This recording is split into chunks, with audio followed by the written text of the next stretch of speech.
I am going to discuss the topic is peaceful life after the prayer. Vakratunda Mahakaya Suryakoti Samaprabha Avignam Kuru Me Deva Sarvakaryeshu Sarvada. This is how the life of most of us can be defined today. And the sooner we find the right answers to this problem, better it is for our life and for people around us. For this sake, we can take acknowledge the problem. Let us find out the problem for the solution. First and foremost, it is important to admit and acknowledge that such a problem exists in our life, which you have successfully done by asking this question. It opens the gateway to solutions. Next, identify the reasons. What are the reasons? In today's world, where technology is all pervasive in society to keep you connected all the time, the distractions are far too many, and amidst these distractions, it becomes difficult to allocate the due focus required to complete the tasks at hand in time and with desired quality. Consequently, our life feels all over the place as we are always fighting against time and multitasking beyond our capacity. This or could be many other reasons too. It is essential that we identify and list down the right reasons for the mess that has been created in our life. Third, look for possible adjustments. How? Against each reason, we can try and find out an adjustment that could possibly help ease out the problem to an extent. For example, organizing things in a better manner, delegating tasks that others can manage, cutting down unproductive habits that take away a lot of our time, such as non-productive usage of electronic devices, long hours on entertainment media, continuously talking on unnecessary matters, wasting energy and time in non-lucrative discussions and debates, curbing negative practices like doubting people, condemning acts of others, finding faults in everyone and everything, gossip and grapevine, etc. 4. Conserve and enhance your energy. Answer.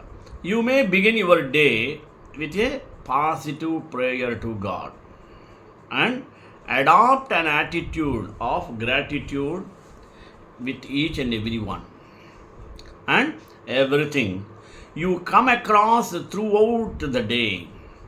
Meditate for at least 1 hour a day to introspect within and find out the faulty we committed during the day, and end the meditation session with a sincere apology and repentance before God, seeking His forgiveness for all our wrongdoings, etc. 5. Cultivating the practice to live in present. How? To remain in present is a beautiful art of living, and it will take some time before we learn this art adequately. However, for now, we can collect ourselves and resolves to firmly focus only on one job at a time so that we do complete justice to the task at hand, and things that require greater concentration and focus of mind can be taken up during the lull hours when there is no disturbance and distraction around. Jobs that require peace of mind are best done in early morning hours or at late night, where people at home are asleep. You know, your doorbell and phone are not going to ring, and your eyes are not forced to be roving around the timepiece. Doing so, you can finish your high attention jobs in a much better manner and in much less amount of time. Self realization provides the right vision that helps us overcome the negative emotions of fear, jealousy, depression, and anxiety that let us down in life and develops our positive approach to life. When we get self realization, we get the real knowledge, the ultimate knowledge that will take us right up to the stage of attaining salvation, mean moksha. Hence, after self realization, all in all, our life that was all over the place begins to consolidate, and ultimately it results in liberation from worldly entanglements. Let us find out there are 7 simple steps for what? To make every day of your life matter and to live a life more fruitful and successful life. What are they? See, number 1, reflect purposefully on what you correctly do and on your values and beliefs. For a day, keep a small journal with you. As you watch TV or interact with others, take time to reflect about what you think are here. Also, reflect on your perspectives and determine if you like your responses to help you to identify your values, listen to others, and imagine what you would do if you were in another person's situation. If difficult situations occur at work, do you respond in a way that reflects your true values and beliefs? If not, what held you back? After reading your day's reflection, determine what you want to change and what you don't want to change. This list will be the beginning of creating a happier you. Number 2, surround yourself with people who celebrate you and don't just tolerate you. Care about what other people think, and you will always be the prisoner. How? Let us see. Abuse is not limited to physical blows. Life is too short to be unhappy and to be surrounded by negative people or negative thoughts. Take inventory of the 10 closest relationships in your life. Classify them in one of 3 ways. What are the ways? 1, people who give you energy. 2, people who neither take away or give you much energy. 3. People who take energy from you.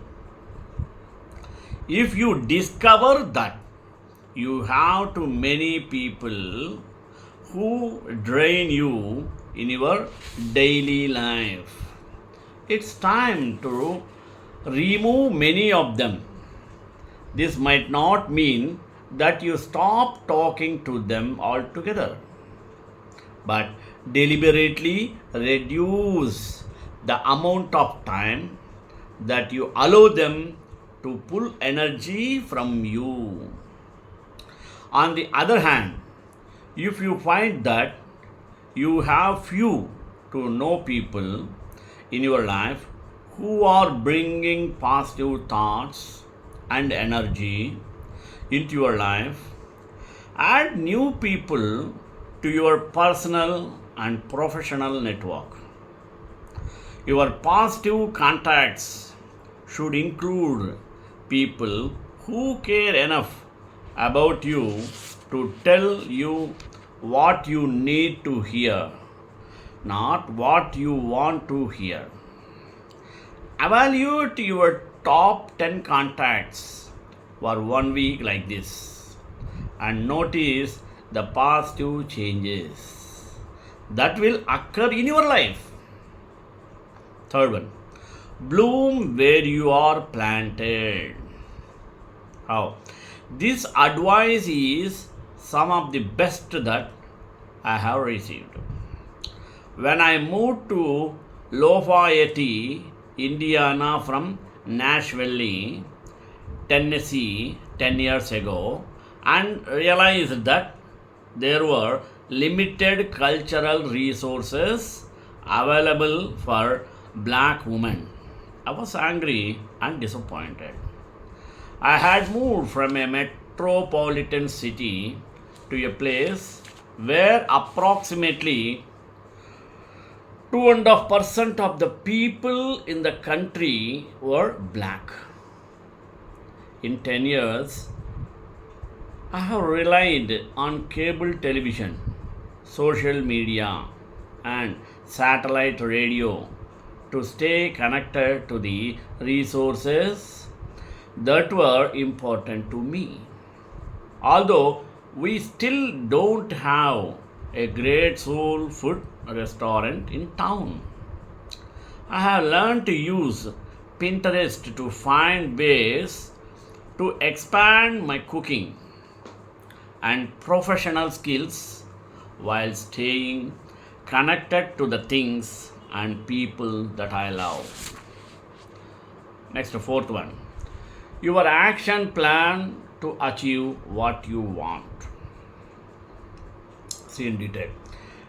Get the push you need to move forward by grabbing your free action plan to turn your ideas into actionable tasks and make your goal happen.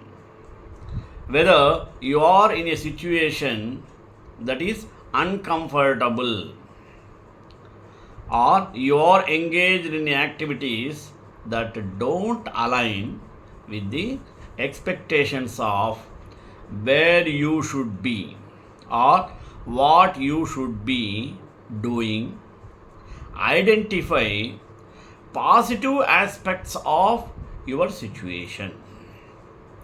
Seek advocates and mentors who can serve as bridges between your current situation and your opposed situation.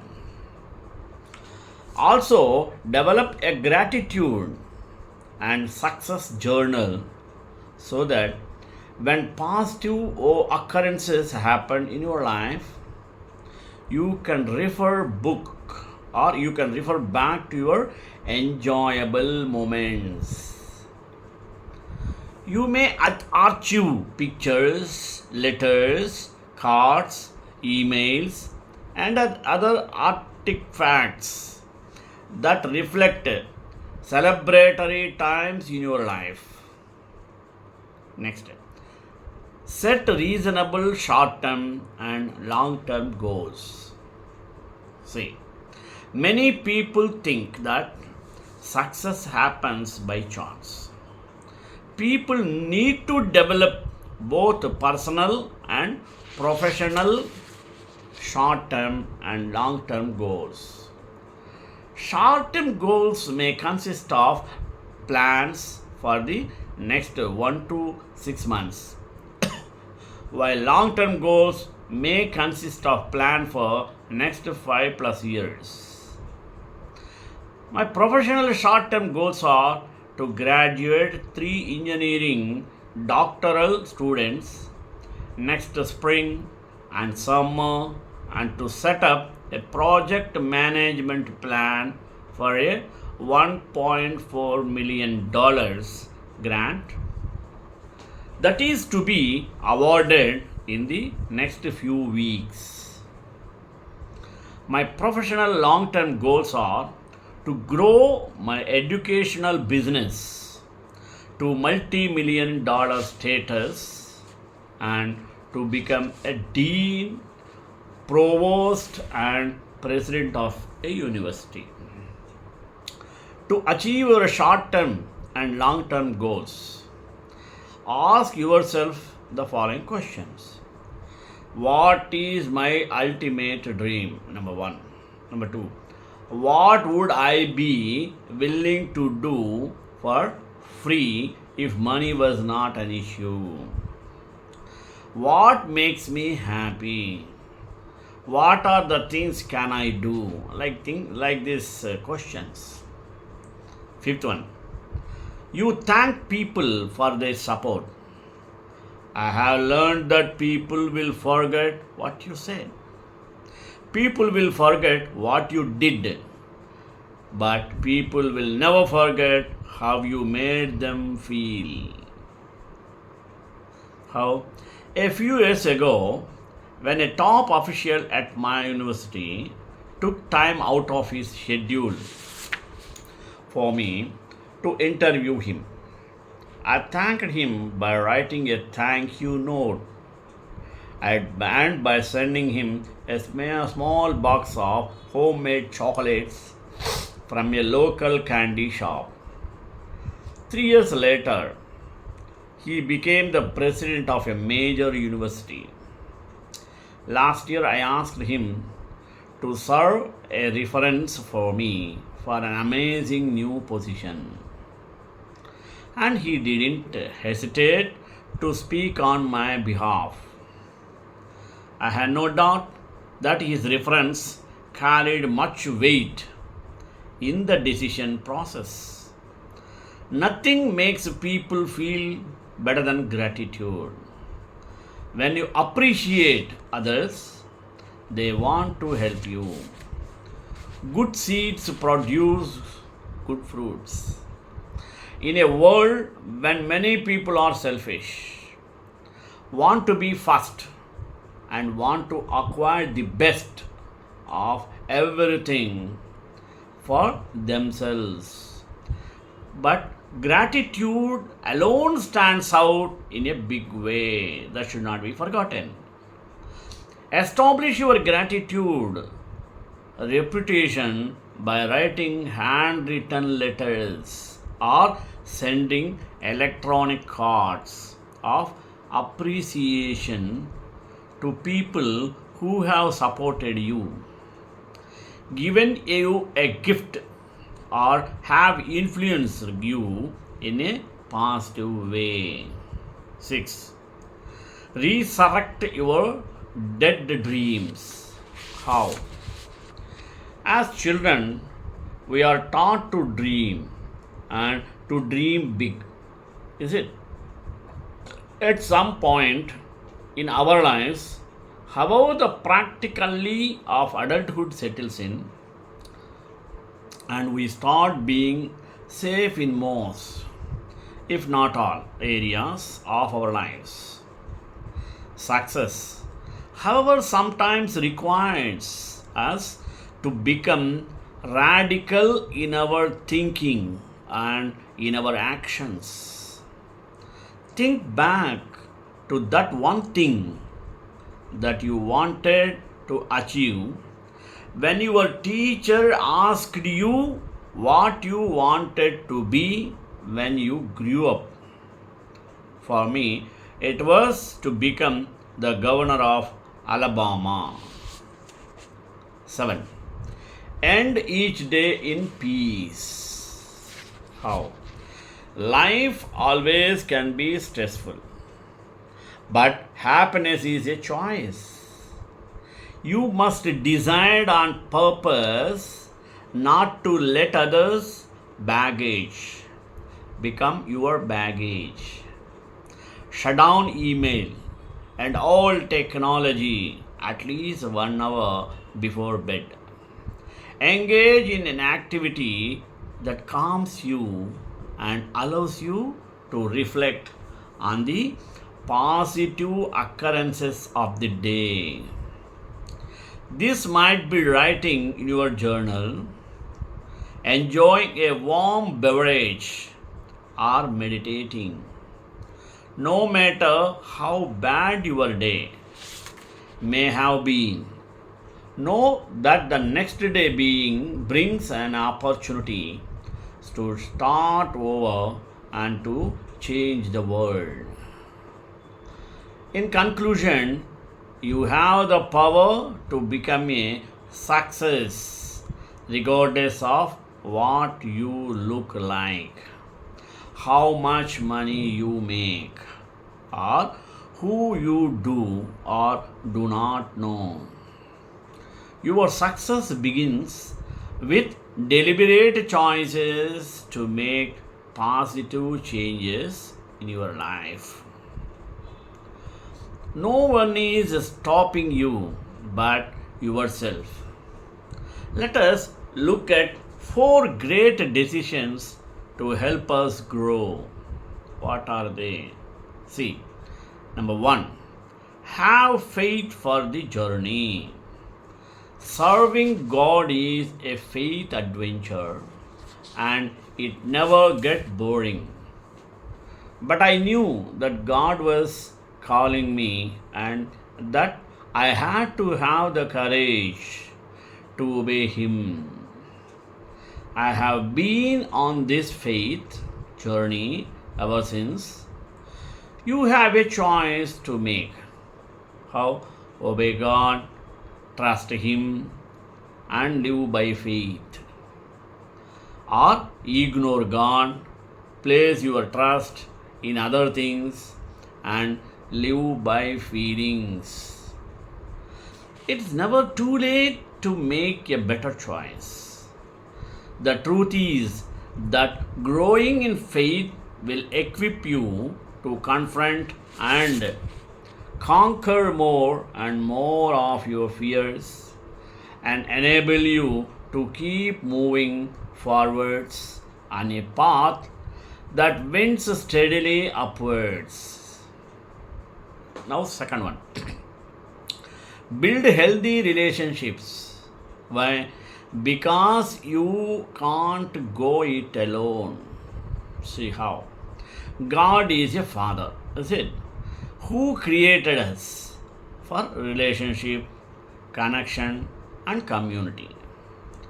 We are called children of God and we are part of His great family. So, who is with you on this journey? The goal is to create healthy relationships in your family and also in your team. There is no such thing as a perfect family or perfect team this side of eternity. But it is possible to build healthy relationships in these spheres of our lives. All of us have a choice to make here. We have the option to love, forgive, and take responsibility to our lives, which is what it takes to build healthy relationships.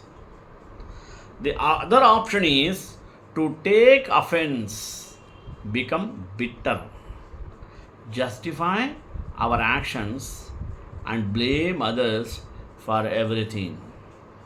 But that's a very thorny and difficult path that won't take us far in life. I encourage you to keep your heart right and to deal with wounds before they turn to bitterness. Forgiveness actually liberates you, and God always helps with this. I am inspired by how Nehemiah's team was a healthy spirit and a shared commitment to see the vision achieved. Together, they were determined to build something that would last, and they knew they needed each other. And so do we. 3. Have fun in every season. On average, children laugh around 150 times a day. Have you calculated any time? Approximately. While adults laugh only around 6 times a day. I think we need to laugh more even than children. You can serve God and have fun. In fact, laughter and fun are God's medicine for the soul. When we lose sight of that, we lose an excellent remedy for the difficult seasons of life. Again, you have a choice. Take yourself too seriously, live intensely. Be stressed out all the time and try to control everything. Or be able to laugh at least at yourself. Have fun along the way, work hard, give your best, enjoy the moments, and remember that God is in control. 4th one, be consistent, not intense. You know Bruce Lee, is it? As Bruce Lee once said, long term consistency trumps short term intensity. So, what a beautiful quote. Consistency is the key to breakthrough progress and achievement in every area of life. Make it easy for yourself to be consistent. One good way is to avoid decision fatigue. You can do this in 3 key areas in the following ways that are easy to maintain. 1. Your spiritual journey. Get a 1-year Bhagavad Gita. That way you won't have decided what to read every morning. The day's reading is right there ready for you. Number 2. Your health. Join a class at the gym. That saves your deciding what to do each time and frees you up to focus only on showing up and getting stuck in. 3. Your finances. Put money aside in a fund or savings account where you can't get at it. Automate this process so that you don't even have to think about it. We can never be the best at anything. However, we have been committed to consistently turning up to the things that matter, trusting that God is with us, and believing that there is more He wants to accomplish in and through us. Consistency builds strength, and strength builds resources, and resources mean we can do fun and meaningful things. श्रीकांताय Kalyan Nidhe निधेन्द्रां Shri वेंकटनिवासाय श्रीनिवासाय Mangalam मंगलाशासनपरे पदाचार्य पुरोगमैः सर्वैश्च पूर्वैराचार्यैः सत्कृतायास्तु Mangalam.